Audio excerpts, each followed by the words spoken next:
В Ленском центре занятости населения прошел день открытых дверей для людей с ограниченными возможностями. Специалисты оказали обратившимся психологическую поддержку, содействие в трудоустройстве, предложили варианты профессионального обучения. Желающие открыть свое дело получили бесплатную консультацию. Подробности у Елены Парыгиной.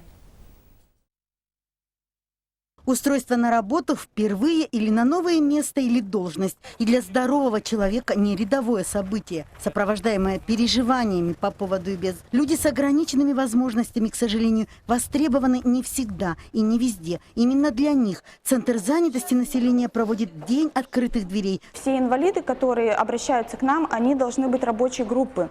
То есть по индивидуальной программе реабилитации инвалида, то есть им должны быть все рекомендации, которые рекомендован труд, который они могут выполнять. Допустим, бывают же инвалиды с высшим образованием, то есть и больницы принимают и врачей, то есть это главное, чтобы все рекомендации были соблюдены.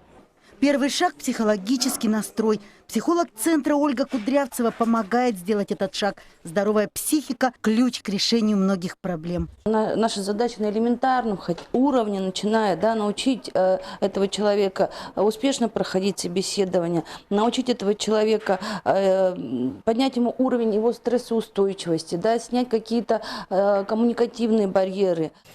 Что касается практической стороны, то все так же реально. Предприятия предоставляют инвалидам вакансии, например, центральная больница и многофункциональный центр. Работодателю помогут обустроить рабочее место для инвалида. Еще один вариант – самому человеку создать предприятие. 80 тысяч подъемных средств безвозмездно гарантировано. Дети с ограниченными возможностями, подходящие к возрасту выбора профессии, также получат всяческую поддержку.